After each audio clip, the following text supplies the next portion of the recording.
Maya Torres walked into Riverside General Hospital for her first shift, with her shoulders straight and her face calm. She was 26 years old, and she had learned a long time ago that showing fear only made things harder. She wore her hair pulled back tight, her scrubs pressed neat, and she carried a quiet confidence that most new nurses did not have. But that confidence was not born in nursing school. It was born somewhere far more dangerous. Before Riverside General, before the white walls and soft lighting of civilian hospitals, Maya had been a Navy corpsman. For 4 years, she served with a Marine recon unit, patching up wounds in the back of moving trucks, working under gunfire, keeping men alive in places where every second counted. She had seen things most people only saw in movies. She had held pressure on wounds while explosions echoed nearby. She had made life-or-death decisions in the dust and heat of a war zone, decisions that saved lives. When her service ended, Maya wanted a quieter life. She thought civilian nursing would feel simple compared to what she had lived through. She never spoke about her past. She did not wear it like a badge. She kept it folded away, like an old photograph tucked into a drawer, brought out only in memory, never in conversation. But quiet did not mean easy. From her very first day at Riverside General, Maya noticed the way people looked at her. She moved faster than most nurses. She reacted before others even understood what was happening. She gave orders during emergencies with a calm certainty that unsettled people who were used to hesitation. Some found it impressive, most found it strange. "Who does she think she is?" One of the senior nurses, Denise, whispered to a coworker one afternoon, just loud enough for Maya to hear. Maya said nothing. She kept working, kept her head down, and let the comments pass over her like wind. They started calling her robot behind her back. It stung, though she never let it show. She understood why they said it. She rarely smiled at jokes. She rarely joined lunchroom conversations. She worked with a precision and seriousness that felt cold to people who did not know what she carried inside her. Dr. Whitfield, the head of the emergency department, was not much kinder. He was an experienced doctor who valued hospital hierarchy above almost everything else. New nurses were expected to listen, follow, and stay quiet. Maya rarely followed that rule. One night, during a medication mix-up, Maya spoke up in front of the whole team. "That dosage is too high for a patient with his kidney levels," she said firmly, looking straight at Dr. Whitfield. The room went silent. Nurses exchanged glances. No one corrected a doctor out loud, especially not a new nurse with less than 2 weeks at the hospital. Dr. Whitfield paused, frowned, and checked the chart again. Maya was right. He adjusted the dosage without a word of thanks, but he wrote her up later that week for insubordination. It did not matter that she had prevented a serious mistake. What mattered in his mind was that she had challenged him in front of others. Maya read the write-up quietly at the nurse's station, folded it, and placed it in her bag without argument. She had learned long ago that some battles were not worth fighting. She had bigger battles behind her, ones most people in that hospital could never imagine. 11 days into her new job, everything changed in a single night. It was a Tuesday, close to midnight, when the emergency doors burst open and paramedics rushed in with a stretcher.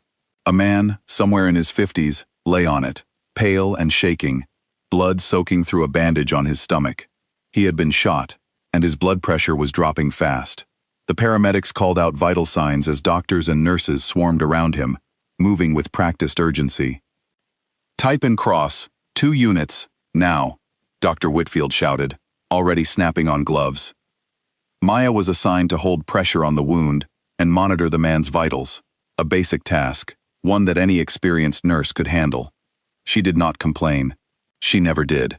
She moved into position immediately, pressing firm and steady hands against the wound, watching the monitor with sharp, focused eyes. The man's eyes fluttered open. He was in and out of consciousness, mumbling softly, his lips barely moving. Most of the staff assumed he was simply confused, a common thing for patients losing blood and slipping toward unconsciousness. No one paid much attention to the sounds coming from his mouth. But Maya heard something different. She heard a string of letters and numbers, spoken low and broken, but familiar, too familiar. Her whole body went still for a moment, something that had not happened once in her 11 days at the hospital. It was a call sign, her call sign, the one she had used years ago in the field. a code known only to a small circle of Marines she had served beside, men who depended on her in the most dangerous moments of their lives. It was not something written on any hospital record. It was not something she had ever spoken about at Riverside General. It belonged to another life, a life she thought she had left behind completely. She leaned down close to the man's face, her heart pounding beneath her calm exterior. "Say that again," she whispered. The man's eyes opened wider, struggling to focus. He repeated the call sign, this time clearer, stronger, as if some hidden strength had risen inside him just to say it. Maya's throat tightened. She said his name back to him, quiet but certain, a name that had not passed her lips in 6 years. His eyes filled with something between shock and relief. "Torres," he rasped, his voice breaking. "Doc Torres, I made it. You made it." The room seemed to freeze around them. Dr. Whitfield, in the middle of preparing an IV line, looked up sharply. Nurses paused mid-motion, unsure what they were witnessing. The monitors beeped steadily in the sudden silence, the only sound left in the room. Maya did not have time to explain. Training took over. She called out the exact intervention needed to stabilize him, her voice sharp and clear, cutting through the confusion with the same authority she once used on a battlefield. "He's bleeding internally. We need to move now," she said, pressing harder against the wound, eyes locked on the monitor. "Get the OR ready. He won't survive another 15 minutes without surgery." Dr. Whitfield, still stunned by what he had just witnessed, did not argue. He nodded, and the team moved fast, wheeling the man toward the operating room, with Maya walking briskly beside the stretcher, her hand steady on his arm the entire way. "Stay with me," she whispered to him. "You didn't survive that ambush just to lose it here." His eyes, though weak, held a flicker of something like trust, the same trust she had earned from men years ago in a dry, dusty battlefield thousands of miles away. The surgery took hours. Maya stood outside the operating room doors long after her official shift had ended, unable to leave, unable to sit down, unwilling to walk away until she knew the outcome. Nurses who normally avoided her found themselves standing nearby too, curious, quiet, watching her with new eyes. When the surgeon finally stepped out, mask pulled down, tired but smiling faintly, he said the words everyone was waiting for. "He's stable. He's going to make it." Maya closed her eyes for just a moment, breathing out slowly, the weight of the night finally settling on her shoulders. She did not celebrate loudly. She never did. But something inside her, something she had guarded carefully for years, cracked open just slightly. Word spread quickly through the hospital over the following days. Nurses who once whispered "robot" behind her back began asking quiet questions instead. "Is it true you were in the military?" one asked, hesitantly during a break. Maya only nodded, still not offering much explanation. She had never needed anyone's approval, and she was not about to start seeking it now. But the truth eventually came out, not from Maya, but from the man she had saved. Once stable enough to speak clearly, he asked to see her again. Maya walked into his hospital room, expecting a quiet thank you, nothing more. Instead, he told her his name, his real name this time, not the call sign, and shared the story that connected them. 6 years earlier, in Helmand Province, his unit had walked into an ambush. Gunfire erupted from all directions. Several Marines went down, wounded, exposed, with little cover. Maya had rushed through open ground under fire, pulling 3 wounded men to safety one at a time, treating their wounds under impossible pressure, refusing to leave anyone behind. He was one of those 3 men. He told the story slowly, his voice thick with emotion, describing how her calm had kept him from panicking as blood poured from his leg, how her hands had worked fast and sure, even as chaos surrounded them, how she had whispered reassurances the entire time, telling him he was going to make it, telling him to trust her. "I never got the chance to thank you properly," he said. "I didn't even know if you made it out. I carried your call sign in my memory for years, hoping someday I'd get the chance to say thank you. I never imagined it would happen like this." Maya sat quietly beside his bed, listening, feeling years of buried memories rise gently to the surface. She had never sought recognition for what she had done overseas. She had simply done her job, the way she always had, without expecting anything in return. News of her military service and her heroic actions years earlier spread through the hospital staff. Dr. Whitfield, the same man who had written her up for correcting him, came to her personally to apologize.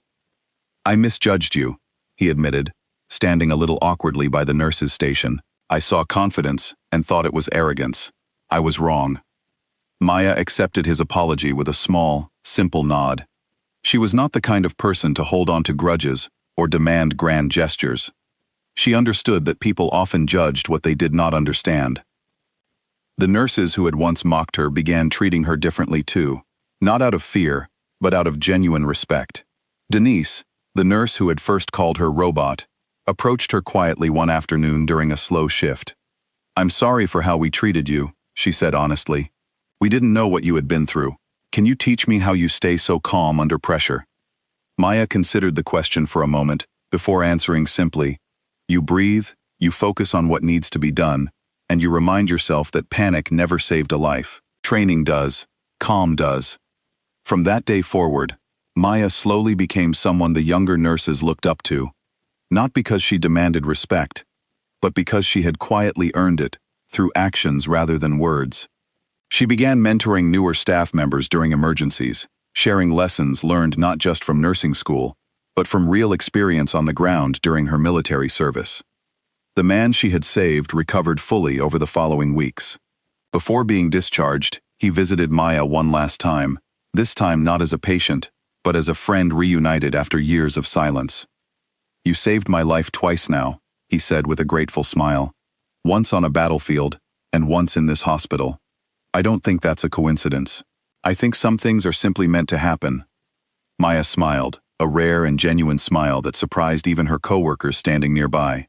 "Maybe you're right," she said. "But whether it's coincidence or fate, I'm just glad you're here to walk out of this hospital." As he left, wheeled out the front doors into the sunlight with his family waiting outside, Maya stood watching quietly, feeling a sense of peace she had not felt in a long time. She had spent years believing her past needed to remain hidden, something separate from her new civilian life. But that night in the emergency room taught her something valuable, that the strength she carried from her past was not something to hide, but something that made her exactly who she needed to be, exactly when someone needed her most. Maya continued working at Riverside General, no longer known as Robot, but respected as a nurse with quiet strength and remarkable skill.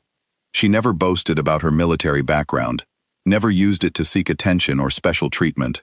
But when situations called for calm under pressure, when lives depended on quick thinking and steady hands, everyone in that hospital knew exactly who to trust. Sometimes, the people who seem the most distant or misunderstood are carrying stories far greater than anyone realizes. Sometimes, respect is not given right away, but earned through moments no one expects. And sometimes, the past has a way of walking back through the doors of the present, reminding us that the good we do never truly disappears. It waits quietly, sometimes for years, until the moment it is needed again.